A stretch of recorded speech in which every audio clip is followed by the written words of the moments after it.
This guy can upgrade any of his equipment at a fraction of the usual cost, thanks to an ultra-rare artifact he obtained after clearing 999 floors of the tower. For other players, upgrading is a long and expensive process that slows down their progress. But with this artifact, our guy plans to surpass even his previous record and conquer every floor of the Tower of Gods. Here's how it all began. Stakes are running high in a tournament of a game called Tower of God. Players are going sweaty in try-hard mode and everyone's banking on Subai to win. This dude is out here moving like let me solo her from Elden Ring. He deals the finishing blow and clears the 999th level of the game. The crowd goes wild until suddenly, boom, consciousness shot. Subai dies instantly and travels to a spiritual dimension of the game. When he opens his eyes, he arrives in the classroom of the game, the starting point of all players. Bro beat the game so hard they yeeted his ass right inside it. Subai takes a few glances around him and quickly learns that he's literally a part of the game now. This is the Yan Kingdom. Entering the Tower of God has strict requirements. But luckily for our boy, he's the top sweaty pro gamer for this game.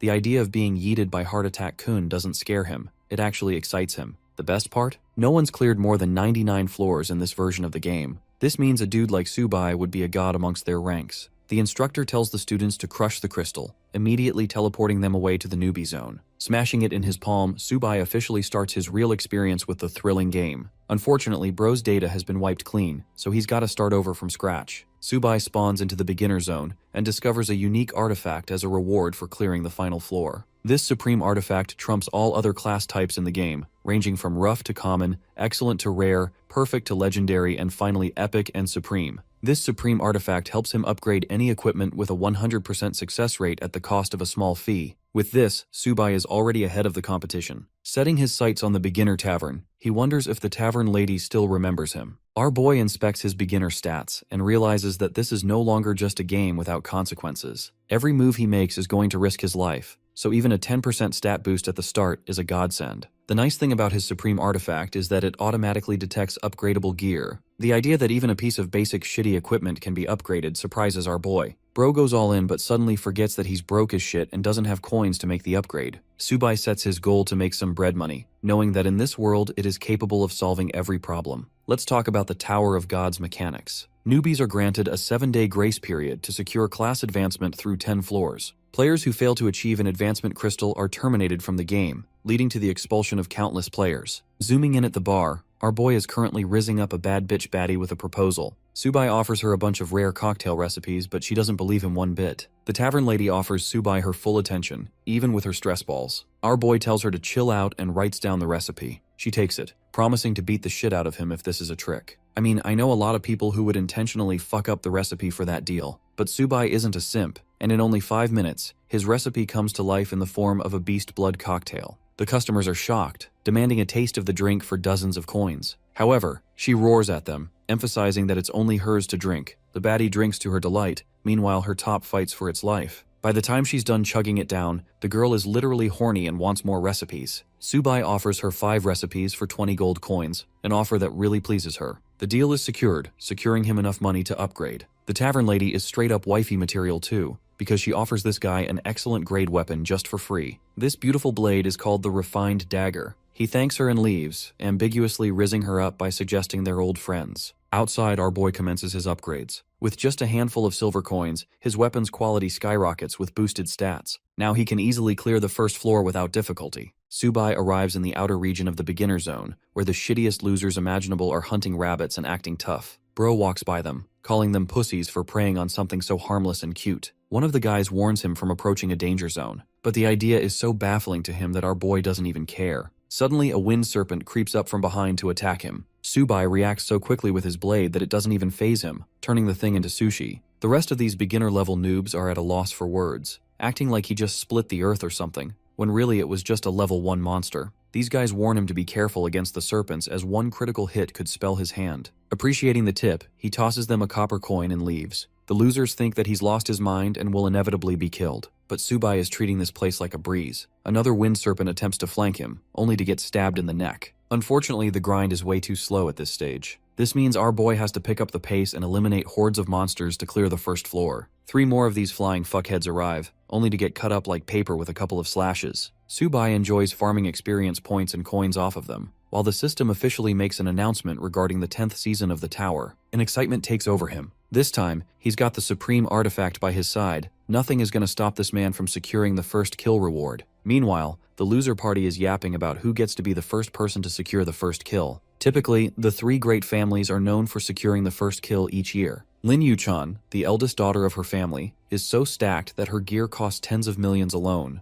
To her, these losers are worthless insects who can only kill rabbits. Not our boy, though. He's chopping up these flying noodles like no tomorrow. At long last, Subai meets his experience requirement for the next level and evolves to level 2. He even got a shitty iron chest for it. Inspecting stats, Subai discovers the system leaderboard. Some of the players are speedrunning level 3 already. He wasted too much time focusing on the supreme artifact, but now his main goal is to steal the lead of the top players. But first, Subai is interested in the chest before him. Popping open the black iron chest, our boy unlocks a basic cloth armor with an additional 30 copper coins. Subai is put under the dilemma of either boosting his premium dagger or upgrading his armor. Knowing that the beginner zone boss isn't going to be hard to beat, he decides to spend the upgrade on his premium dagger. The system requests him to choose the number of upgrades for it. Subai only selects a single upgrade, costing him 50 copper coins. With this, the blade evolves into a refined dagger. Saying, "Fuck it, we ball," this man decides that it's time to boost it to the max. For a 7 times upgrade, Subai selects the option and spends the necessary coins. The system kickstarts his weapon's evolution cycle. The refined dagger has now acquired 8 additional points, and its physical attack is capable of dealing 60 damage at one time. The weapon is straight out of Valorant, and the upgrades boosted the dagger's attack power. Subai flings it around, satisfied with the new speed. Even though the weapon is merely an excellent quality, its stats are actually comparable to a rare weapon. This is all possible with the help of the supreme clock at his disposal. Believing that he's ready for the first floor, our boy steps forward to challenge the Tower of God. Let's talk about the boss's respawn system. It only respawns 10 times on the first day. Any person who is capable of slaying it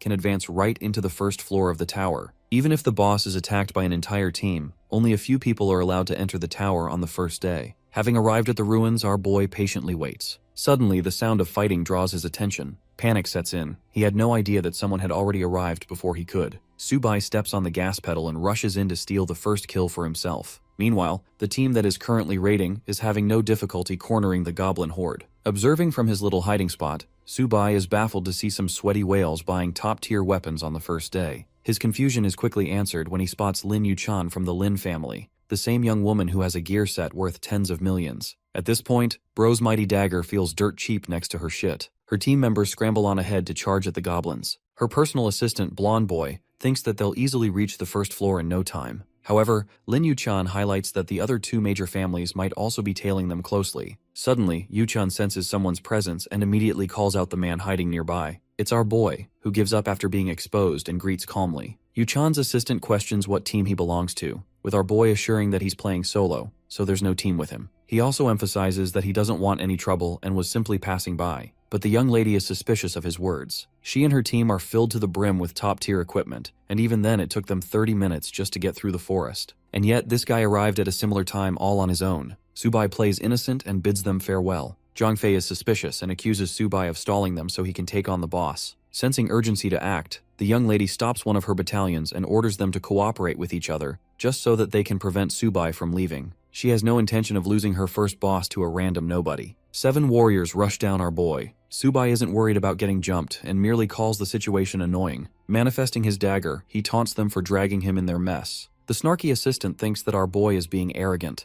as he's nothing more than a level 2 newbie against a group of fighters. The warriors quickly pounce on our boy, while Subai is more than happy to entertain them. The first attack is in the form of an arrow, which Subai casually deflects with a simple reaction. This attack was actually from the young lady herself, and his reflexes shocked her. Next up, there are 2 warriors lunging forth for an aerial strike. Subai cuts them like vegetables with a single slice. His monstrous reaction speed stuns the shitty hair blonde. All of a sudden, the level 2 rookie appears no different than a boss monster himself. Aura farming to the max. Our boy humbles the group by reminding them that they're way below his caliber, even if they possess good equipment. Saying so, he goes on the offensive, slicing down 3 more men with critical hits back to back. Witnessing his unstoppable rampage, the assistant experiences an "oh shit we're cooked" moment and calls for a retreat. Still maintaining his arrogance, he threatens Subai for having messed with the wrong family. But our boy doesn't give a damn and walks like he owns the place. It doesn't matter who it is, he's going to kill anyone who poses an obstacle to him. Despite Bitch Boy's anger issues, Lady Yuchan tells her lapdog to shut up. Zhangfei is stunned to see her sudden concession. Extending an offer, Yuchan pitches the interesting solo player a deal. The thing is, Lady Yuchan has a good head on her shoulders. She has already judged Subai to be exceptional for arriving all alone and defeating multiple men. Her ridiculous sudden proposal baffles Virgin Zhang Fei, who calls our boy a mere solo player. But Yuchan tells him to shut up again,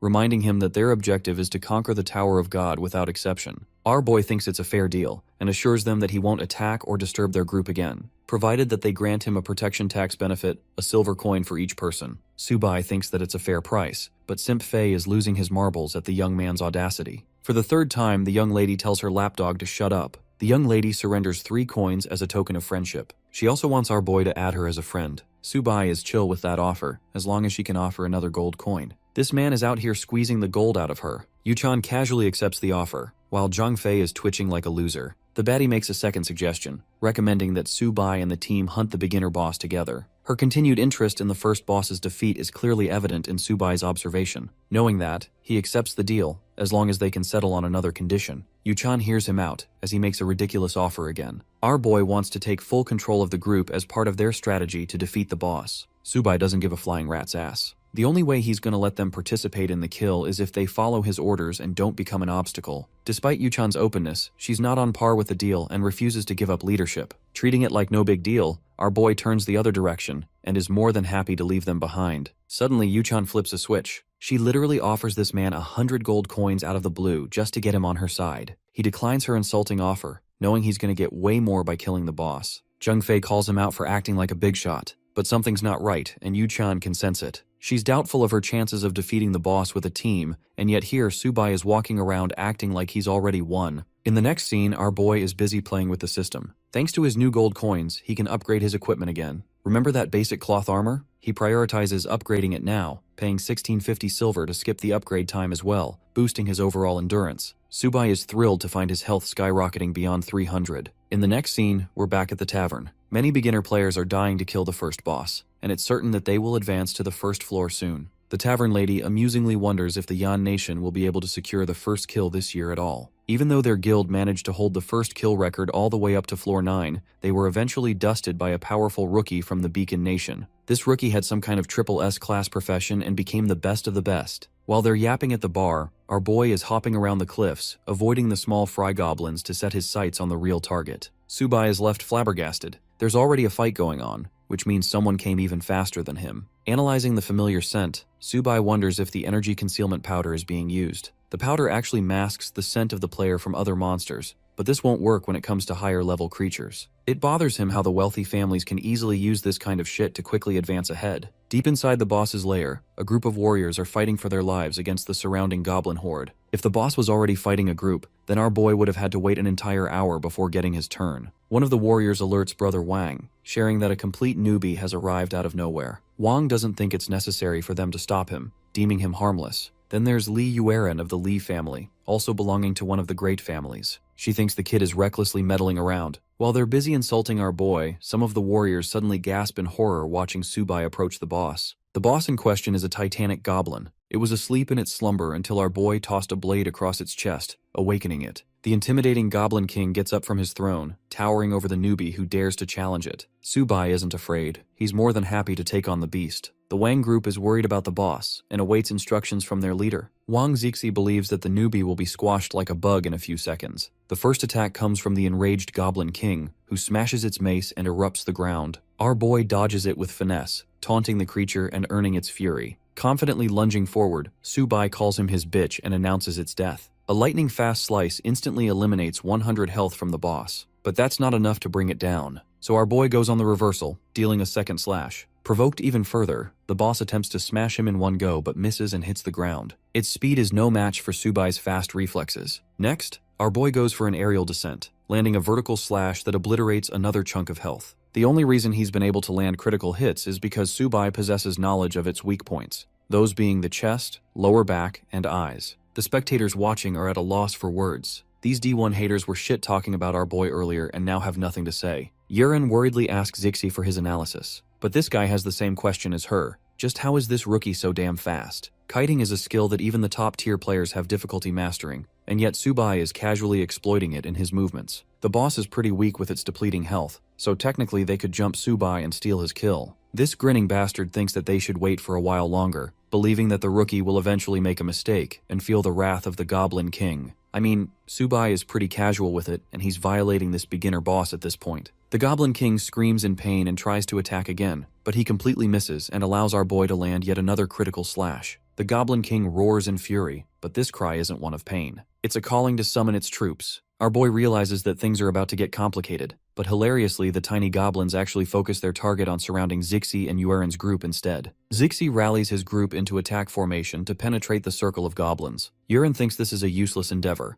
especially when an endless wave is quickly surrounding them like flies. Concentrating his attention on the Goblin King, Zixi instructs his team to clear a path to the best of their ability. With the team busy sniping down the goblins, their leader marches on ahead so he can deal the finishing blow. Even with Subai's overwhelming ability, Zixi thinks that he can steal the killing blow just in time, refusing to let nobody rob him of his glory. But here's the thing. Our boy isn't a dumbass and knows that this guy wants to steal his kill. Subai can spot the mid-tier magic scroll from a distance. Confident of his victory, Zixi tosses open the magic scroll, announcing the end of the rookie as well as the beginner boss monster. The magic scroll shoots out a missile of fire. This blazing torpedo makes direct contact with the Goblin King and detonates into a loud explosion. Watching the smoke clouds, Yuran and the others celebrate having acquired their ultimate victory. However, Zixi isn't the same. Something about the situation is off. Even if the scroll nuked the boss, there isn't a system notification confirming the kill. Suddenly, the system notification does pop up, except it names Subai as the first person to slay the Goblin King in the eastern region. When the smoke settles, it's our boy Aura farming on top of the defeated boss. Zixi is stunned, questioning how this guy was able to one-shot the boss so fast. While he's full of questions, our boy treats them like a bunch of buffoons for not knowing about the fatal wound aspect. What he did was continuously exploit the weaknesses of the Goblin King, allowing him to stack up enough critical damage to finish it in one strike. Interestingly, Subai could have finished this fight way sooner, but he intentionally waited to see Zixi's reaction.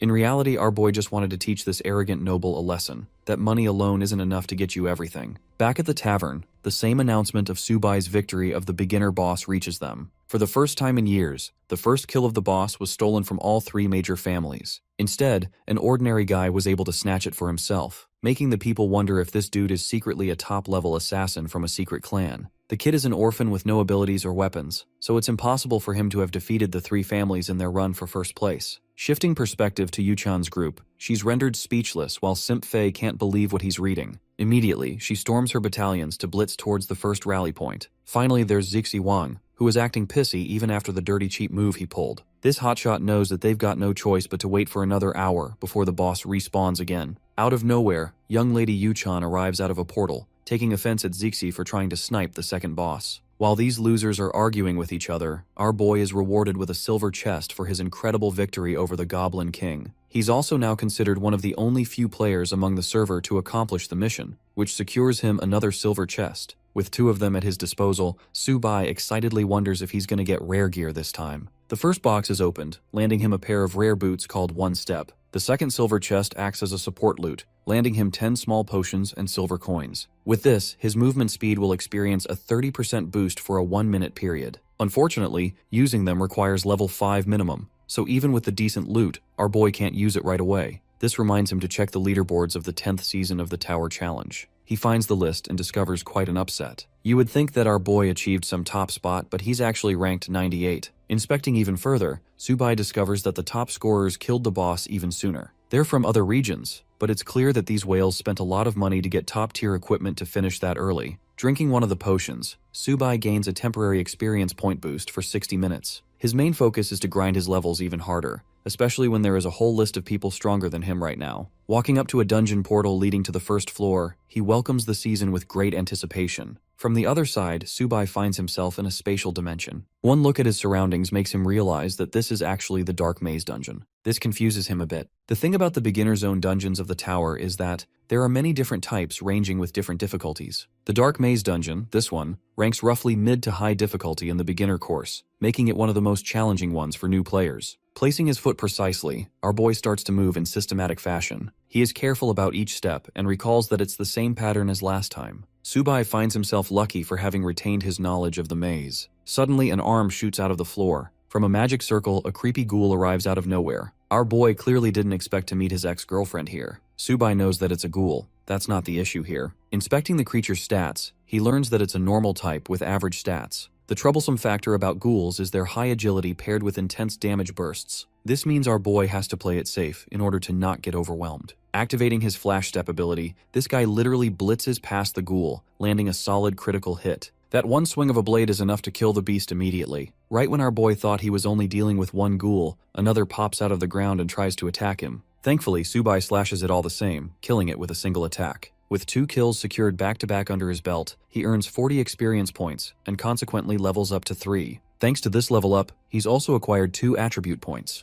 Things are coming together after defeating the Goblin King, but the dungeon's not finished just yet. This time, there's a puzzle with 2 inscription tablets. Each tablet has its own color. Red means hard, blue means easy. Since our boy is basically smurfing the ranks, he intentionally goes for the red for those spicy rewards. Standing atop the tile teleports him to a different location of the maze. Let's zoom out and see what the Yan Kingdom is up to. At the Zhou Dynasty Guild HQ, the Guildmaster learns about the smooth progress of Junkai. Zhou Wang, the founder and leader, doesn't care about meaningless progress. All he cares about is that they secure the final prize. His assistant thinks both the father and son are similar, and assures the guild leader that young Master Junkai will stand at the top of the rookie ranks this year. But the guild leader snaps, roaring at his assistant. The thing is, every season before this one had its own rookie king. Each of them is a competent warrior who had to struggle to get to where they wanted. It's not just any title that can be assigned to a nepo baby. Zhou Wang is hoping for the best for his son, believing that he will make him proud. Back to our boy, who is currently obliterating a trio of ghouls like butter. 3 more down, he gains experience points and nearly reaches level 4. These monsters are helping him farm points with ease, and his experience potion makes it all worth it too. With all of the ghouls defeated, their corpses vanish from the room. Surprisingly, 5 tiles light up in succession, each boasting a different color. Subai stares at the intriguing gray tablet, which always leads to a hidden room. It's not a bonus he expected, but he welcomes it with open arms. Curious to see what lies at the end of this route, he steps on the gray tablet to reach the hidden room. The moment he teleports is also the moment he is welcomed by dozens of bloodthirsty ghouls. These Spider-Man wannabes waste no time pouncing on top of our boy, but they forgot they were dealing with Michal Jordan. Subai leaps up to accept their challenge and slashes every single one of them. In the time span of a few minutes, this man defeats every single ghoul in the room, achieving level 4 and earning points in the progress. Subai excitedly checks his level system, having cleared the hidden room. Despite the difficulty of the room being S, this man managed to clear it without any problems. With his preparation finished, our boy thinks that it's finally time for him to pay the boss a visit. First, he inspects the global rankings. Among them, Zhou Junchai is at the top, with Lin Mengshuan standing second. But even then, it appears that the boss is yet to be defeated by anyone. Naturally, Subai steps on the red crest, opening a crevice that leads him to the boss. This time, he's thrilled to speedrun a record for the rest of the players to feel jealous of. With that determination, he arrives inside the boss's lair. The lair is gigantic, encompassing the floor of one's boss. There are gargoyle statues with a gigantic oxman sitting on his throne. The beast exudes a thrilling aura, donning a warrior outfit. Subai doesn't even consider them a nuisance anymore. Rushing in with his refined blade, Subai demolishes the group of ghouls in successive mutilating strikes. The servants are defeated in little to no time, while our boy charges full speed ahead to mess with the boss monster still sitting on his throne. A pair of red demonic eyes glare at him with fury. A floor 1 boss is acting like the final boss for some reason. This Minotaur is classified as an elite level threat, with a gargantuan health bar of 55,000 points. It even has 3 different skills to confuse the players. But even against all of that, Subai is chill, and taunts the Minotaur for being just as cocky as he was before. First up, our boy throws his decoy sword to lure the attention of the boss. The Minotaur casually swipes the sword with a flick of its hand.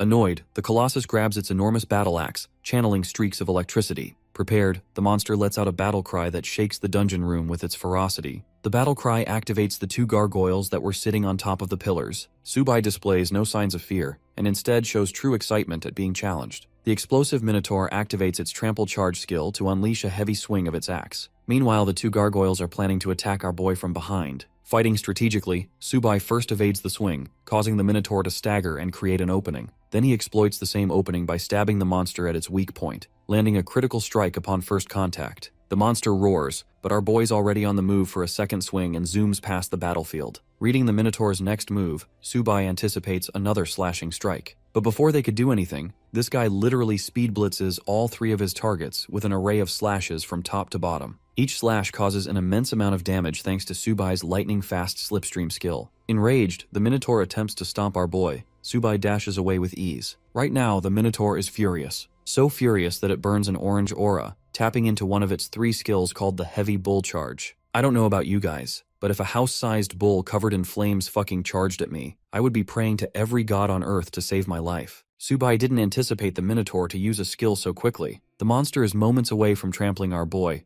but it's exactly what he wanted to happen in the first place. Subai uses the bull's rage against him, and casually evades the charge just in time, even taunting the Minotaur for missing its target. He traumatizes the boss monster with a stinging slash across its eye. This critical hit is so nasty that it chops off 1,000 points immediately. As for the two gargoyles ganging up from behind, Subai experiences no difficulty dealing with them. He simply waves his weapon across the field and cuts through both of them. Thanks to the added points, Subai shoots up to level 5 at last, finally reaching his desired goal. Now he can use the broken skill of his rare footgear. Subai selects it and activates his one-step ability, boosting his speed by 30 seconds. He was already fast, but now he's so unstoppably fast that the Minotaur can't even see him. Streaks of blue cut past the creature's body, slashing all over and rendering him buckets of sharp pain. Enraged and insulted, the Minotaur is forced to enter its berserk state. This maniacal state of the monster is a nightmare to deal for even its own servants, as it crushes the ghouls in anger. Subai mocks the beast even then, calling the fight a mere playground experience for him. His effortless maneuvers overstimulate the Minotaur's body, as it helplessly searches for its target. With the berserk mode fading to 0, the Minotaur angrily dashes ahead to attack. But the moment he decides on a direction, Subai simply teleports behind the boss with his godlike speed, confusing it over and over again. Exploiting an easy opportunity, Subai slashes the Minotaur's chest, landing yet another critical hit. The same towering beast that looked intimidating at the beginning of their battle is now on its knees, losing continuous HP because of rapid bleeding. And now, the boss is just an easy target to kill. With the monster immobilized, Subai plunges his blade into its thick skin, forcing out more blood. This last hit just now extinguishes 3,000 points of health. In the end, the monster no longer has the health to continue the fight, and topples to the ground with a heavy slam. The conclusion of the battle earns Subai an entry ticket to floor 2 of the dungeon. Having defeated the first floor's boss with a perfect battle rating, the system awards him with a whopping 10,000 experience points. The system also honors him with the achievement of becoming the first player to beat the first floor boss. His reward is a golden treasure chest as well as an experience orb among gold coins. His speedrun time is just under an hour, which also breaks the all-time record for clearing in the Tower of God. On the flip side, a certain someone is facing the giant Minotaur with a blazing explosion. This person is none other than Zhou Junkai, who possesses the 10,000 Calamities Annihilation Cannon. This trust fund baby thinks he owns the world because of daddy's money. But right as he's fighting the creature, the system announcement pops up, informing the players about Subai's incredible record of defeating the first floor boss. Junkai's face drops in shock, unable to comprehend how there could be someone even faster than him. At the current leaderboard, Subai has just displaced Junkai's #1 rank. This guy is so salty that he thinks our boy must have cheated, because there's no one who could have defeated the Minotaur in under an hour. The system notification has gained the attention of many people, making them question the legitimacy of the player known as Subai. No one would have thought the Yan Kingdom would be responsible for recreating a monster like Li Jianxian, who became a legend for his nation. From Subai's performance so far, people are already banking on the chances of him succeeding as the rookie king of the season. Even more alarmed is the guild leader, Junkai's daddy, who questions the identity of Subai. Still, there were 9 floors left in the Tower of God, and if Junkai managed to ace his job transfer mission, he could potentially steal the Rookie King's title for himself. Showing disregard for his son, the guild leader demands a full-scale investigation on Subai. The scene cuts to Lady Yuchan, who is already making moves, sending messages to our boy. She even invited him to come work for the Lin family, and in the end, massively regrets underestimating his abilities. Let's go back to our boy, who stands before the golden treasure chest. This piece of beauty only appears for first kills and special events, so they are really hard to come by. Thanks to his accomplishment, Subai will be the first person to open the golden chest of this Eason, which means he is guaranteed a top-tier piece of equipment. Hovering before his eyes is a gold-plated perfect grade item. Its name? The Almighty Golden Hoe. Our boy grabs his hoe and secures the bag. He knows that this thing will become a lot more useful in the later stages of the tower. He consumes the orb's benefits, gaining 60,000 points right off the bat. As a result, he shoots up to level 6. Next, he upgrades his footwear equipment, spending 3,000 silver coins to skip the upgrade time duration. Since he's got more than enough money at his disposal, Subai gets the benefit right away. After a while, he's swimming in a high-level upgrade. The system outlines his current profile, his main equipment being the Supreme Artifact, his trusty refined blade, his rare footwear, and finally a common armor. To bump up the difficulty of his speedrun journey, Subai makes a personal goal of clearing the 10 floors within 24 hours. Our next location is the Naka Desert. The system informs our boy of a 1-minute waiting period before the start of the first wave. The countdown begins, while Subai is intrigued by the landscape.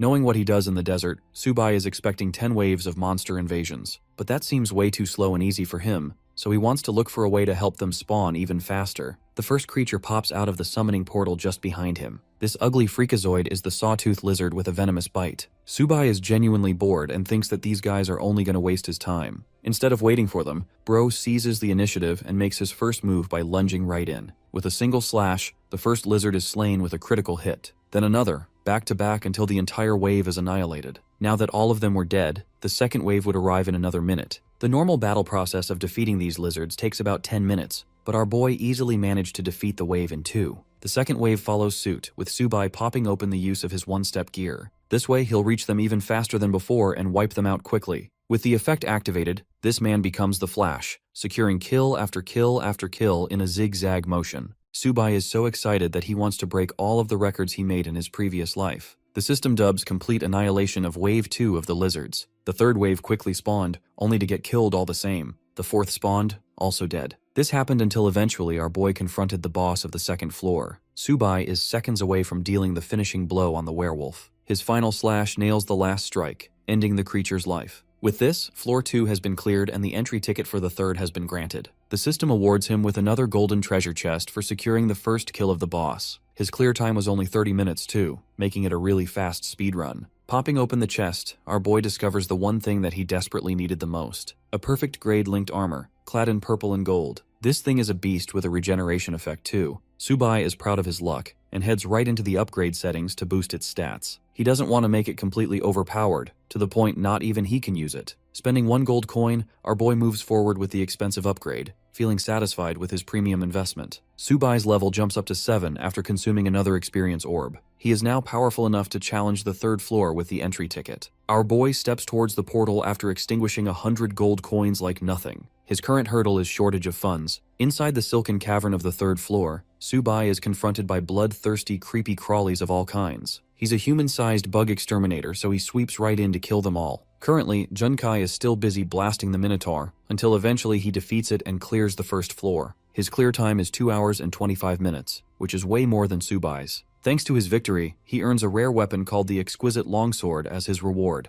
Bro is super excited at first, until he checks the leaderboard and sees Subai sweeping the ranks of Floor 2. It stuns him how this man has already annihilated the second floor when Junkai hasn't even stepped foot in it. Despair sets in, and this wannabe big shot succumbs to defeat. It boggles him to know about the identity of Subai. Meanwhile, our boy is currently dicing the overgrown fat spider to his delight. He wraps up Floor 3 tremendously fast as well, securing first place again. Skipping ahead, he doesn't experience any form of difficulty with the fourth floor either. Another record set. Floor 5 is where he annihilates an aquatic behemoth, clearing the level in 20 minutes. His consistent victories back-to-back are ridiculous in the eyes of the spectators. In their eyes, he's an absolute monster for a beginner who shows no signs of slowing down. Many others are chatting, wondering if this season is too easy for the beginners. But then comes the question of Junkai's pace, as despite having obtained a godlike weapon for free, he still took a while clearing level 1. The scene cuts to the strategy meeting room, where the members of the group express their interest in our boy. Pei Ling Sui and Sinantian find it strange that this mysterious fellow doesn't even have a previous track record or any family connections. They theorize that perhaps Subai stumbled upon some kind of overpowered ability within the tower, but that's extremely rare.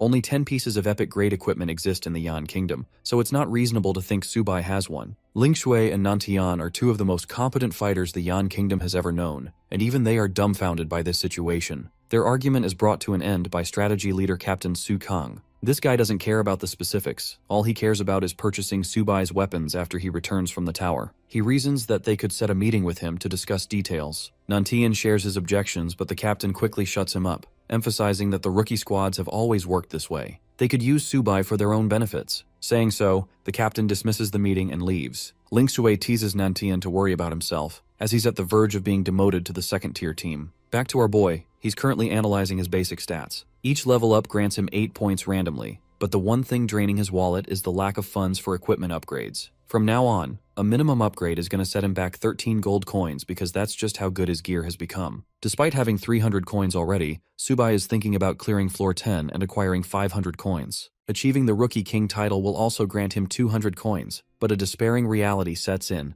It's still not enough. This man needs Elon Musk levels of money to really advance his weapons. Suddenly, a person came to his mind. Inspecting the system settings, Subai opens his messages, realizing that it's time for him to accept proposals. Remember Lady Yuchan? He offers her a whole bunch of crystals for different price points. The interesting thing about this deal is that he's offering a discount from the market price. Yuchan folds and accepts to buy the entire stock. Our boy is more than happy to sell her 30 crystals, with the idea of selling even more later. Finalizing the trade and acquiring his beloved coins, Subai steps into floor 6 to continue grinding. Wild Oasis is one of the more difficult floor levels of the tower. This is the part where things started to take an upward shift. The boss can appear out of anywhere, so you have to look around. Wielding his newest weapon, our boy grabs his trusty crossbow for the job. Except he doesn't have a bundle of arrows. Subai intends to do his best. While he's navigating the area, he is suddenly confronted and surrounded by a group of jaguars. This is the perfect chance for our boy to test his new weapon, so he shoots a whole bunch of arrows. The arrows instantly take down a bunch of the monsters, but there are a few that lunge at Subai from behind. Sensing danger, he flips around and shoots them all the same. With the monsters killed, Subai decides to reuse the arrows from their corpses. The good thing is that they can be used twice, which means he could save them for later floors. When they've expired their use, he's gonna make bank by selling them to Yuchan. Arriving at the stream, Subai remembers that this location is where the boss is known for spawning. Moving against the water, he senses a tingling feeling. This confirms the location of the boss. Like clockwork, Subai senses its arrival and jumps ahead to defeat it. However, he finds a bunch of trident-wielding fishmen instead. These guys are normal monster types in a group. Subai targets each one of them with his range weapon. The first few arrows easily kill the fishmen. Their bodies also drop a rare bag of coins as well as a job transfer crystal. Our boy selects the B-rank crystal, which has a high drop rate in this location. Next, he prompts the system settings for the crystal and sends it to Lady Yuchan, offering her a trade. The woman takes one look at the warrior class crystal and presents 100 gold coins, or 100,000 in cash. Milking the shit out of her wallet, Subai forces her to double her offer, and the deal is secured. Next, he pounces away happily, having secured another round of farming. Suddenly, Subai hears an intimidating screeching sound. He turns around, excited to confront the boss at last. This dude is also a fishman, except he's on steroids and definitely needs a Snickers. Dubbed the Oasis Fish Demon, this guy is an elite-level boss with numerous skills of its own. But it's nothing to Subai, who shit-talks the boss, aims his crossbow at his next plaything. The monstrous fishman aims its trident at our boy, who is shooting numerous arrows from afar. The arrows inflict a ton of damage, but that's not all. Subai lunges upward to shoot some more from point-blank range, securing critical hit after critical hit. The enraged fishman throws its trident, its only weapon, in an effort to kill the insect of a human. But our boy dodges it with ease, and calls it a dumb fish with room temperature IQ. Declaring its death, Subai unleashes 3 headshots back-to-back, abusing the shit out of his aimbot skills. The boss is killed with a heavy splash in the water, while the system congratulates him for attaining another perfect score. This floor took him nearly 2 hours to complete because of its difficulty. However, Subai is still happy for gaining 5 silver chests in return. Reaping his rewards, he pops open the chests, gaining potions, gold coins, and gear. Our boy isn't happy with what he got, as it's mostly low-tier stuff. He likes the Fish Demon Bracer's equipment piece and decides to upgrade it. Subai wears them and likes the attribute buffs, which will boost his overall stats. Setting sights on the 7th floor, he sets a new goal of clearing the 10 floors within 20 hours. Surprisingly, the system makes a sudden announcement out of the blue. A new player, Lin Mengshuan, appears to have emerged with an S-class profession off the bat. People are discussing Mengshuan's origin from the Lin family, the same family that shares connections to Sword Immortal Li, a guy who is so godlike that he's ranked #1 in the world. People are seriously taking Mengshuan as a serious contender for the Rookie King, but some people are also skeptical of her, seeing how Subai annihilated the 7th floor already while Mengshuan's stuck on 3rd. Some of them predict that Mengshuan has some kind of secret weapon, just like Zhou Junchai. Right now, our boy is sitting at the top with Mengshuan and Junchai trailing behind. The spoiled brat is enraged for being 3rd place and intends to take his revenge after the 5th floor rankings. The 7th floor of the Tower of God brings us to the Dark Castle. Here, our boy is going up against the Primordial Edgelord. He slashes the old bag of bones with a critical hit. On the 4th floor, Mengshuan is currently busy pummeling the Lizardman, refusing to stay stuck in 2nd place. Junkai is on the 5th floor and freshly acquired a class-changing stone. His awakening is actually incredible, with Junkai entering the double SS rank class as a gunner. On the 8th floor, we have our boy challenging a bunch of skeletons in the Abyss of Pain. Subai slashes them once each, killing them with a single blow. He's excited by his current trajectory, knowing that only 2 more floors are left to topple. Mengshuan defeated the 6th floor at the same time as Junchai. They're battling for 2nd place, while our boy is on the 9th floor already. This place is disgusting because of its ugly zombies. While he defeats them, Mengshuan secures position at the 7th floor, killing the boss. At long last, Subai has climbed his way to the top on the 10th floor. This one is called Nightmare Platform, housing the eldritch boss monster called Nightmare Heroes. Like always, our boy basically calls him Lil Bro and declares his goal of seizing the Rookie King title. The fight kicks off with Subai lunging for a proper finish, refusing to play around with his opponent. At once, he renders a dozen slashes to cut open the boss. The behemoth responds with its claw, but our boy easily counters it, mocking the monster for being foolish enough to attempt it a second time.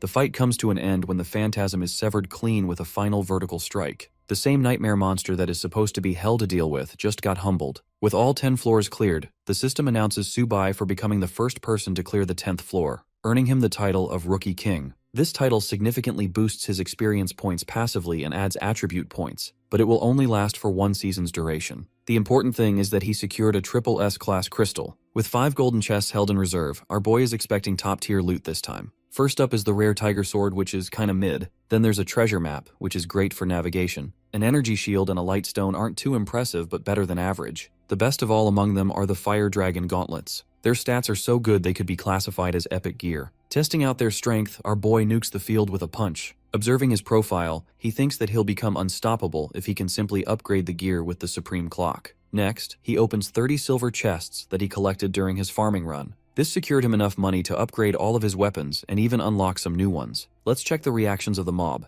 The spectators of Yan are shocked to witness Subai's successful conquest in 17 hours. He also got a triple S-class crystal, which is the rarest, so rare that the likes of Sword Immortal Lee had one and became #1 worldwide. The people of Yan Kingdom are crying happy tears for the success of their nation, while members of the meeting council are monitoring Subai's combat footage. The captain demands to investigate every last piece of information on our boy and emphasizes recruiting him immediately. Ling Shui questions what they should offer him in the first place, prompting the captain to shout at her. His offer is the highest standard squad for Subai to join, the same squad that is on the front lines for all their missions. After all, a talent like Subai could never be placed in second-rate losers. The captain insists that a genius talent like him cannot be left to chance. After acquiring Subai, their squad will shoot up in rankings tremendously, putting their status next to the immortal sword Li. Ling Shui promises to complete the mission, knowing that the captain is right. At the beginner's tavern, spectators wonder if Subai has already chosen a class. He has yet to make a transfer, but so far his strength is beyond their imagination. People wonder if he's ever going to come back to his city to celebrate. Speaking of the devil, our boy slams the door open. His bashful entry receives hate from the people, all of which are questioning why this guy is walking with so much confidence, acting like he owns the place. The guy steps up to the tavern lady, who is pretty impressed with his performance. Subai demands a glass of Fallen Star, an exclusive drink and the lady's personal recipe. To the shock of the customers, the lady isn't flipping out on this guy at all. Instead, she enjoys talking to him as if they're friends. The tavern lady knows that he's got a big load of valuable goods and maybe even something else. She charges him the full amount for the drink. Subai delightfully chugs it in, boosting his stats by 1 point each. Next, he requests a private room for his stay upstairs. Before he could enjoy his sweet rest, Lady Yu-chan arrives out of the blue. She's come with her bodyguards to forward her professional relationship with our boy. Subai shows her his sack, of crystals I mean, and receives an enthusiastic reaction. They go upstairs to discuss things privately, where Subai shares the incredible crystals he collected. Their shimmer blinds the Lin family members.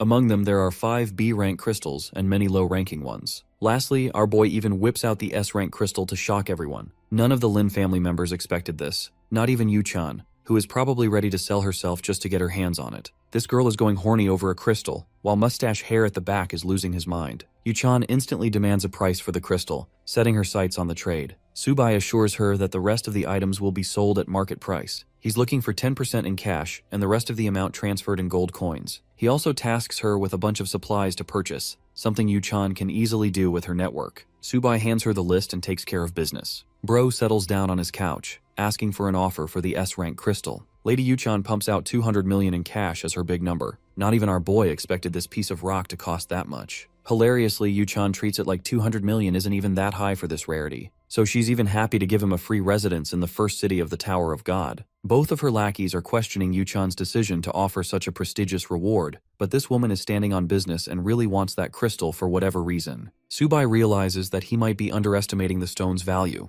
Instead of arguing, he accepts the deal and requests payment to be scheduled in 7 days. An excited Yu-chan is more than pleased to sign the contract. Our boy signs it properly as the two shake hands. Their deal comes to fruition, with the lady enjoying her fancy new expensive rock. Next, Yu-chan welcomes Subai into the Lin group, knowing that he pulled a triple S-class crystal, which means everyone and their mother is going to try recruiting him now. But Subai doesn't intend to transfer classes for the time being, which surprises Yuchan because someone could easily try to steal his precious crystal. To that, our boy assures her that he's got his own plans cooking at the back. He has no need to worry about such things. The meeting comes to a close, and while Subai is heading off to rest, he ends up hearing a conversation between two guys. They're suspicious of his identity as Subai. Everyone in the bar now knows his name, realizing that he's the one who made a dramatic entrance. They're so hell-bent and focused on him that the tavern lady's business is more chaotic than ever. She intends to even the playing field with him soon. While our boy is dead asleep, this sneaky devil pops into his room. Yeah, every man's wet dream. Tavern lady sets her sights on her target and kicks him awake. Subai is annoyed by her, while she complains to him about her business failing to function because of his antics. To make up for all the trouble he's caused, our boy offers a bunch of gold coins. Tavern lady is dazed by the sight of them, and immediately switches her attitude.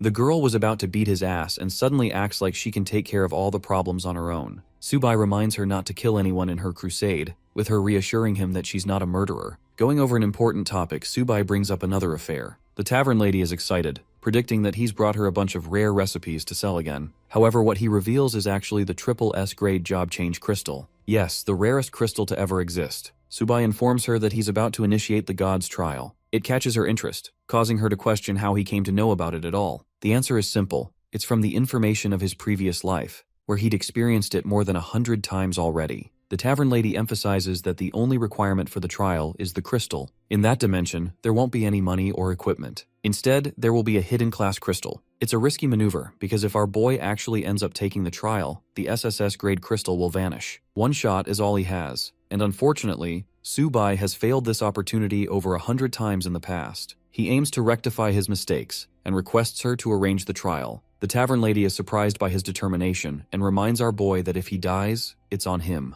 Subai isn't worried, and remains confident in his chances of survival. The tavern lady grasps the crystal and crushes it in her hand, commencing the start of the trial. After the crystal's destruction, the system alerts the player that there won't be any way to escape the trial after it has begun. A magic circle manifests open, while the tavern lady warns him one last time. Subai calls her an annoying grandma, pissing her off to the point she kicks his ass into the circle to die. Subai falls into the portal, shouting in fear that she used the same stupid move again. Of course, the boss lady has no idea what he's talking about, and wonders if they've ever met before. Our boy plops into a literal hellscape dimension. This place is full of fiery lava. At last, Subai has made his descent into the same trial that he lost many times before in his previous life. The skeletal remains lingering in the hellish river are the bodies of the ones who once dared to challenge the trial. The grim reality is that our boy came here with the same goal as these people. He's in real danger here. Checking his system stats, he realizes that everything in his inventory has been sealed. The only thing he's got left is his golden hoe. Equipping it, he prepares himself for what's to come. The system is about to unleash a gigantic wave of cave demons upon him. With a 60-second countdown, an extremely nerfed version of Subai is ready to rumble. This time, his base stats are higher than they were in all his previous attempts, so there's a chance of victory. The countdown reaches 0 as our protagonist reminds himself to be ultra-focused. If he's not channeling the focus of David Goggins, he's gonna be cooked just like the rest. The swarm of cave demons emerges from the portals. They're all comparable to beginner-level bosses with large health pools. Subai knows that he can't wait for them to unleash an attack, so this man goes rushing for a first kill. A headshot on one of the demons wipes out 500 health at once. But this kind of damage is chump change. Subai goes for a double slash, rendering 2,000 damage at once and defeating the first demon. His current score stands at 1 point, but this trial has only just begun. Launching his secondary assault, Subai cuts up the second demon in a myriad of strikes. His back-to-back killing spree has already taken out 3 demons in quick succession. Subai's steal-slash technique is making a mess out of the demons with each swing. The sword is even given for the test has skills of its own, and it's thanks to our boy's past experience with the god trial that he can use their full potential. More of the demons crawled their way to him. In response, this man unleashes a column of 3 fiery strikes, killing 3 demons instantly with critical hits. Subai is really feeling himself and loves the killing spree. Let's zoom out and check things out in town. People in the forums are busy discussing why the mysterious Subai has yet to change his class. No one would have waited this long to transition into a powerful class. News of Lady Yuchan selling some high-quality crystals for auction have also reached their ears. They wonder if Subai ended up selling her all his goods. That's where the tavern lady comes in, beating their asses for disturbing her business. She assures them that Subai's crystal is already broken, which doesn't make any sense because they didn't get a notification of his class change. Tavern MILF assures them that she's the one who crushed the crystal, and she's more than happy to crush their heads too. I mean, I don't think any of us is going to refuse that offer. Back at the strategy group meeting room, the captain receives a sudden report from one of his informants. He can't believe his ears. The crystal has been shattered by Lady Dinah, who physically can't lie as she's an NPC. This spells trouble for this guy's plans. While the chatters are busy shit talking about our boy, the captain is furious and slams the table in his anger. The punk uses this opportunity to berate Subai's caliber and assures their leader that the kid is a dumbass for wasting his crystal. Ling Shui thinks this clown is annoying, while he accuses her of having feelings for the newbie. Their stupid argument is brought to a halt with the captain screaming his frustrations. He doesn't give a damn about them, and calls for an immediate protection of the tower, emphasizing that they capture Subai and return with him for a conversation. The blonde punk still doesn't think it's worthwhile to pursue the latest rookie king, especially when his crystal is already done for. The captain calls him a dumbass because it's obvious Subai is hiding some of his real techniques from the world. The captain seems to have full faith in our boy's ability to manifest even more high-grade crystals in the upcoming seasons. Ling Shui praises her leader's ability to think so far ahead, but he ain't no simp and tells her to beat it. Nantian suggests torturing and interrogating Subai properly, but that is too inhumane. The captain highlights the importance of securing Subai's loyalty for his secret techniques, as the future of Yan Kingdom depends on this mission. Back to the trial, our boy is slaughtering the lesser demons of the first stage. With the first wave totally obliterated, the system congratulates him. By the way, that shit took 10 whole hours just to finish wave 1. Subai remembers his dreadful experience in the previous trials. He still has to deal with a damning 9 more floors to go, forcing him to overcome a million freaking monsters to secure top rating. Right now, he's only at 11,000 kills, so this thing is going to take him a serious amount of time. The system welcomes him to the second stage, where all of his basic stats are reset. This time, he'll be dealing with a bunch of stinger demons. Commanding the Restore Status ability, Subai waits for the grace period to end. He needs to act fast to finish the trial in time. In front of him is a man's worst nightmare straight out of Australia, a swarm of gigantic hornets. They're even poisonous, so their passive drains life too. This time our boy is given a lasso iron whip for the stage. He can also switch between different newbie-level weapons to play with different styles. The first stinger demon tries to sting his ass, but our boy channels the power of Zeus and obliterates 20 of them in one go. So far, the whip is working in his favor, especially when these stinger demons are known for having really shitty defensive stats. Activating his sweep skill and pairing it with the whip, this man demolishes 50 demons in his second blast. 12 hours of continuous slaughtering later, our boy stands at a score of 255,000. At long last, the stage has been cleared, with Subai brought to complete exhaustion. Here, he switches his weapon to a spear. Killing 250,000 of those things was a pain in the ass just now, but thankfully the new stage transition allows him to reset his health and stamina. For his next wave, Subai will have to deal with a horde of warlock imps. Adapting accordingly, he switches to a long-range fighting style with a bow, the perfect weakness to beat these guys. These imps are basically Batman if he turned into an ugly green midget with zero aura. Subai begins their extermination by launching numerous arrows at once. Most of them land as clear headshots. He smiles confidently in his speed as it is his strongest stat. The imps retaliate by casting ranged spells of their own. Subai evades these colorful little lasers and successfully makes it out in one piece. And yes, the one piece is real. Around this time, we have Meng Xuan, who has freshly defeated the 10th boss of the Tower of God. It took her a total time of 40 hours to clear the whole thing. Despite finishing second, she is not happy, and intends to personally meet Subai someday. Day 6 of the trial breaks news across the kingdom. The rookie class ranking has officially been released with around 100 S-rank players and 21 SS class players. The citizens of Yan Kingdom aren't too thrilled about this announcement. It's similar to the results of last year. However, the performance of Junkai, Weilan, Mengzhuan, and finally Yuchan is notable. The only mystery yet to be solved is the disappearance of Subai. Speaking of him, we get to the old tavern where Lady Yuchan is sipping her tea. Simp Fei questions why she turned down 2 important proposals from the other families, all for the sake of a nobody like Subai. Just like always, she ignores Lil Bro's ranting and demands her to focus on his given order. He tries to whine more, but she shuts him up, stating that she has personal plans to follow. In her friend list, there are only a handful of people, but Subai appears to have entered abnormal status. It's been a week since this change, around the same period where the rumors of his crystal shattering spread around. Deducing his condition using these 2 points, Yuchan realizes that our boy is still stuck in the newbie zone doing something miraculous again. Speaking of our boy, let's head to stage 7 of the trial. Here, Subai is dealing with durable golems. These guys are first frozen with ice arrows and then shattered with a secondary shot. He makes light work of them, shattering their defenses and even mocking them for being weak targets to ice magic. As he steps forward to enter stage 8, a realization dawns on him that it's already been a week. He needs to clear 3 more stages before the newbie zone ends, so he gets to work in even faster fashion. This time, Subai has to deal with an even stronger version of the demons on floor 1, and he's so damn fast that he kills nearly 30 of them at once. 6 hours of painstaking grind later, Bro arrives to challenge Godzilla. He's got a flaming longsword. Thanks to his incredible speed, Subai delivers one final swing to kill the monster. At long last, the system receives a notification confirming his 1 millionth kill status. Furthermore, 24 hours are left until the newbie test period expires fully. Our boy excitedly prepares himself to challenge the final stage and the final boss of the trial. Standing in front of a spiraling red globe, he taunts the boss to come out. A gargantuan red magic circle pops out, sending out the literal incarnation of Satan. This is the Red Lotus Demon with a damning difficulty of an overlord. Boasting 1 million health points, this thing is a tough cookie to crack. But this guy cracks all the hoes.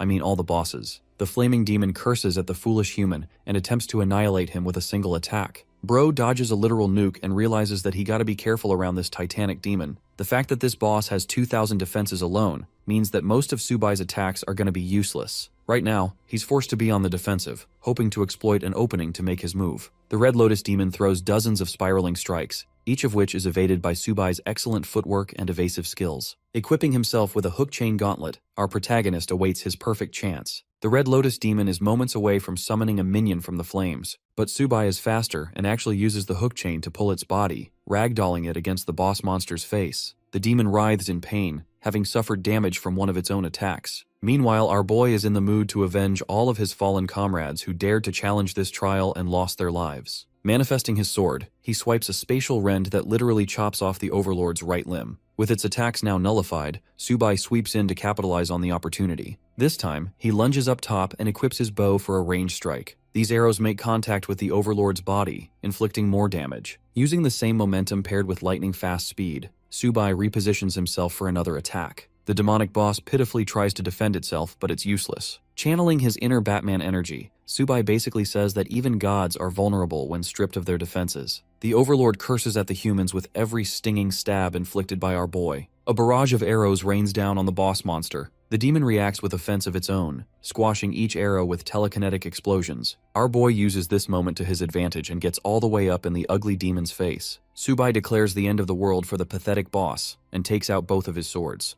Dual-wielding like Sung Jinwoo, this man starts unleashing hell upon Satan. The boss monster is eventually slashed to pieces and falls to its doom. Subai taps away across the stage and ends the fight with complete exhaustion. The god trial has been cleared, accomplishing his requirement to achieve the hidden class. As for the 1 million points he secured, exchanging them earns him the rarest title of hero. Bro is finally done with his killing streak and celebrates achieving the hidden key to his growth in the previous life. This title helped him clear nearly 1,000 floor levels. But our boy isn't interested in exchanging his points. Right now, he's most curious to test out the legend of the Golden Hoe. Bro launches his expensive hoe into the lava, hoping to activate its copying ability. After waiting for a while, Subai's face turns to utter shit at the realization that he might have just lost his premium weapon. Not even his points were influenced a single bit. Until suddenly, 2 columns of lava shoot out of the hellish river, revealing 2 different pieces of ultra-rare stones. These stones merge together as one, binding them to our boy's spirit. The crystals shatter upon complete merging, dubbing the player as the only wielder of the dual class. Our boy can now access both his hero and demon king attributes. Bro literally turns into 2 faces and endures the painful effects of the merging process. Our boy observes his current stats and peeks at his equipment. Everything is looking solid, as he's gained a 5 times multiplier after clearing the trial. It took him more than a week to get through this impossible trial, the same trial that became responsible for ending the lives of those who came before him. Subai bids them farewell and excitedly declares his next goal to slaughter 2 gods at the same time. Yuchan is observing her menu status when suddenly she sees our boy's online status. The ground starts to shake out of nowhere. Following the strange and sudden noise, Tavern Baddie races upstairs to see what's up. Here she finds his dumbass casually aura farming on the couch. The baddie is stunned that this man actually stood on business and cleared the possible trial. Glancing at his dual-wielding class utterly leaves her speechless. It's a concept that isn't even supposed to exist. Our boy is impressed by her sharp observation, but he doesn't really care to explain. He wants to go out for a walk with her, but she rejects his ass. Subai bids her farewell while she supplies him with one final reward. It's a hidden badge of perfect status, allowing a player to conceal their stats and even mask one's appearance. It's just the right thing Subai needed at the time. The baddie is worried about him being outed as a Demon King class specimen, and at his current trajectory, people will treat him like a threat and start hunting him down. Subai shoots her a flying kiss sarcastically and leaves the tavern with a thank you.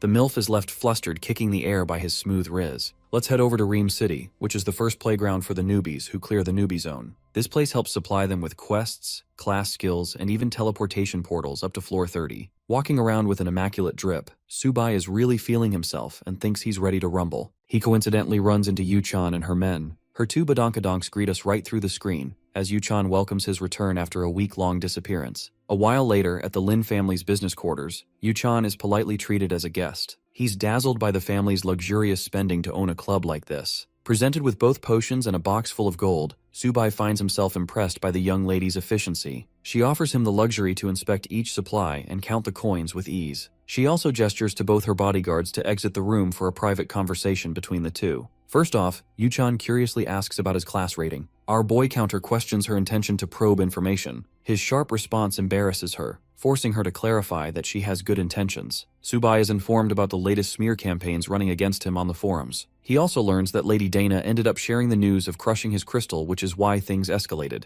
Yu-chan is stunned to see this guy confirm all of the rumors without even a hint of anxiety. Forwarding her proposal, she colors him with dozens of praises, hailing him as a generational talent. Deep down, Yu-chan thinks this guy might have a second crystal, which is why he doesn't care about the first one that was crushed. This dude shows complete lack of interest in the topic and directly asks her about her goal. Yu-chan invites her to the Lin family for a joint operation against bosses. That's exactly what he anticipated her to say, because the floor difficulty goes up significantly after clearing the newbie zone of the tower. Subai emphasizes that he's fine with beating bosses together, but in no way is he going to join another guild. He's fine with taking them to the 5th floor of the tower, and requests 5 mage-type team members only to help break the record. Yu-chan shoots up in shock after hearing his goal of breaking another record. Normally it takes 20 people to get through a single floor, and here this guy is spouting delusional goals. Our boy assures her that he's not desperate to break the records either, so he gets up and leaves the meeting. Yu-chan follows him and clarifies that she's on board with the deal as long as the Lin family can use its name in the party. Subai is fine with that and prefers raiding from tomorrow since he's got a bunch of things to take care of. The young lady is delighted to earn his support, while Zhang Fei dubs him a scammer for the millionth time. Bro is a generational hater at this point. Yu-chan humbles his ass by reminding the blonde twat that he's the one who kicked their asses back at level 1. If they recklessly challenged him, they wouldn't have made it out of the floor either. Yu-chan commands an immediate team formation following Subai's formation.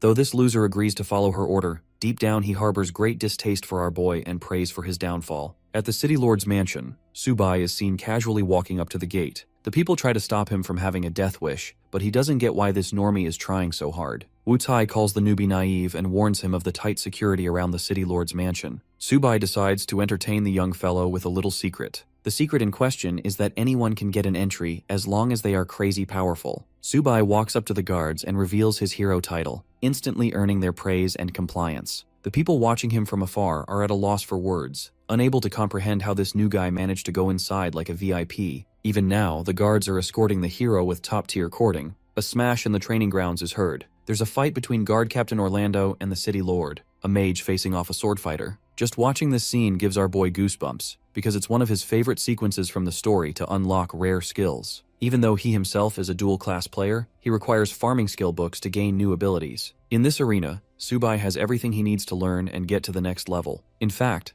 the system even prompts him with the suggestion to learn basic swordsmanship skills from the master himself. Our boy happily taps yes, and even learns Captain Orlando's skill, the stone wall. Numerous skills make their way to our boy's system screen, and he spams the confirm button like a maniac. 10 minutes later, the mage is getting healed by several other mages, while the leader of the city appears unharmed. Our boy didn't enjoy the fight too much, as it became very boring quickly. One of the guards informs the city lord about the arrival of a hero. Stunned, the leader demands verification of Subai's identity. He reveals the data and confirms his elite status, earning proper respect from the great swordmaster and his subjects. They're thrilled to be in the presence of a hero after 100 years. This is a confusing remark to our boy who asks for clarification. The city lord shares that a hero is destined to lead Rim City into the light, but this corny description is way too exaggerated in Subai's view. Instead of glazing himself, he asks information on any quests. Knowing that the hero is currently only level 10, the city lord reveals a new mission. Apparently his trusty dog is missing, and he insultingly offers a reward of 10 gold coins for its retrieval. It's such a shitty job and underestimation of our boy's abilities,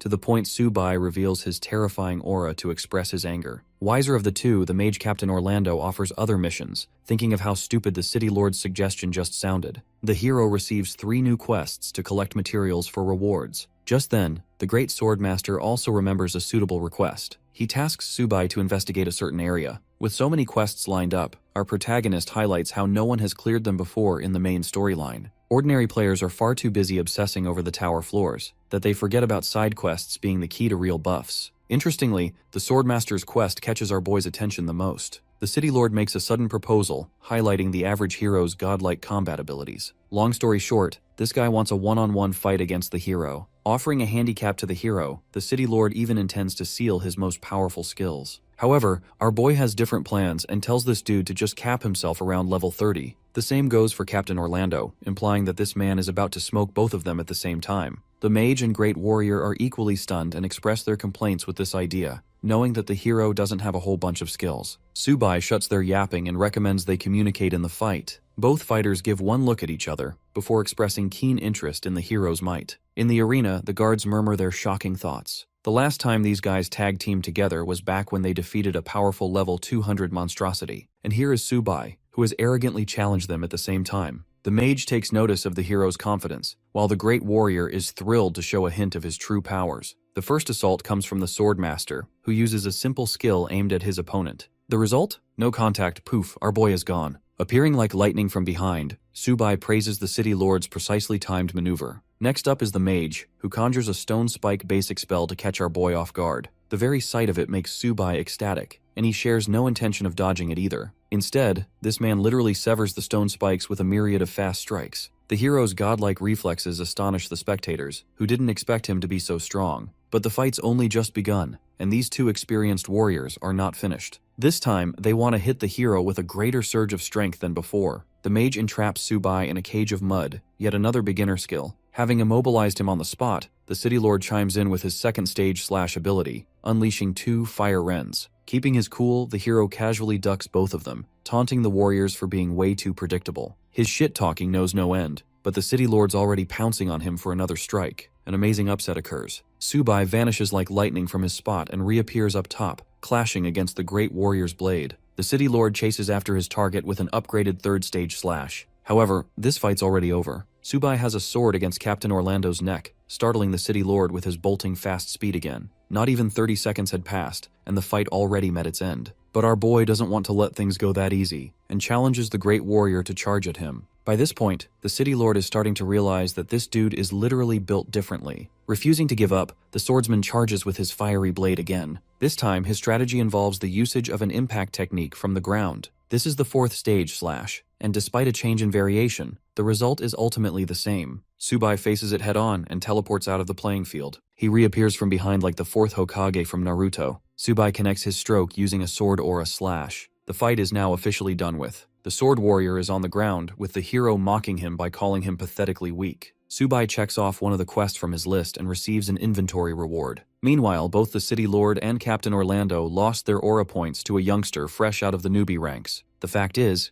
even if they were at level 50, our boy still would have mopped the floor with them. Subai praises their control over their techniques and hopes to spar again soon. Having said so, he leaves to deal with the next set of quests. They escort him on the way, with Subai pouncing away about his business. Meanwhile, the two old friends are now fully confident of the hero's strength, believing that he will save their city. The city of Reem is large, requiring teleportation gates just to navigate. This is why our boy wants to learn skills to help with efficiency with the quests. He's got a whole bunch of them, so he allots them into his inventory. Upper slash and multi-thrust, as well as stone spike are the techniques he now accesses. The system outlines his stats. Thanks to his high level of spirit points, his skills can easily level up, and his gear doesn't lag behind either. Confident in his ability to take on the quest, Subai visits one of the teleportation gates. His next destination is the Land of the Wraiths, where most of the quests are tasked. The guards charge him for 80 copper coins, which is a hefty cost. A vertical portal gate transfers him from one location straight into the Land of Wraiths. This place appears way more realistic than the way it was in the game, but that makes things interesting for this guy, who kept only his basic weapon for the journey. The temperature of the Land of Wraiths is pretty darn cold, making our boy regret his choices with clothes. Subai spots a bunch of skeleton warriors in the distance. These boneheads are twice his level 2, but they're all fodder in his eyes, even with superior health. Testing his new skills, Subai launches triple stone spikes. He lands perfect headshots on 3 of the skeleton warriors, killing them instantly. The rest of the warriors are barraged with a flurry of the same spikes. Thanks to critical damage, 10 of them are down within the next moment. The overpowered aspect of this magic spell comes in the form of its absurd 3200 damage. Anyway, farming the boneheads nets Subai good old points. He finally feels like the true grind has begun, instead of the newbie shit he was dealing with at Zone 1.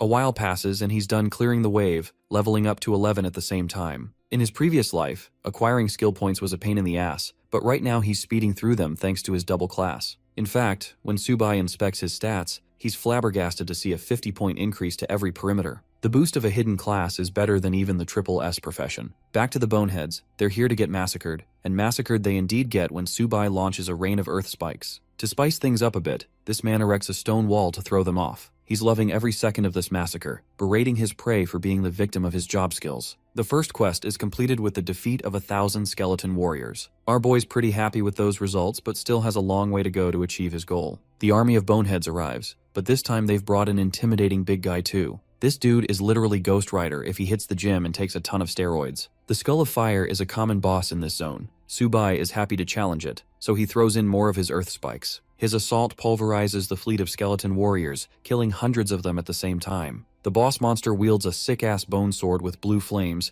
and finally comes out of hiding to challenge the human in a direct fight. Subai mocks him for even thinking it has a chance against a human with infinite mana reserves. The Skull of Fire channels the surrounding mana, sucking the life force out of his warriors just to power his weapon. Think of it like Goku's Spirit Bomb from Dragon Ball, except this is the evil version. The sacrifice skill significantly amps the damage capacity of his sword, creating an ultimate move. Our boy can't even sugarcoat it. He's worried about getting hit with an attack like that. Even one slash is going to send his ass to heaven. Switching strategies, Subai decides to take the offensive maneuver, leaps up top and smashes the creature's armor. With the boss staggering from the damage of his initial blow, Subai then focuses on slicing its legs. With a collective critical damage of 20,000, he deals a finishing blow by deploying the heavy barrage of stone spikes. Unfortunately, not even this could deplete its health fully. The mighty beast attempts to force a single swing, but even with the destructive output to nuke a mountain, he's just not fast enough to catch our boy. Exploiting yet another opening, Subai delivers a barrage of endless stone spikes, spamming recklessly without worrying about mana drain or even cooldowns. Concentrating headshot after headshot, our boy deals significant damage and trash talks the boss for not training hard enough. The fight's over, as the undead behemoth is toppled, blossoming beautiful skull flowers upon defeat. Subai is ecstatic to discover another potential quest, but while he's busy collecting the flowers, he also discovers a new skill book in his inventory. It's the Necromancy ability, and after spending 10 points, it is now officially a part of Subai's skill set. Intrigued by the concept of summoning magic, our boy conjures 3 undead soldiers, raising them from the ground. These loyal skeleton warriors are pretty trash normally, but they quickly become overpowered because their growth is tied to their master's level. In this case, they're strong enough to take on level 40 monsters thanks to Subai's broken stats. But wait,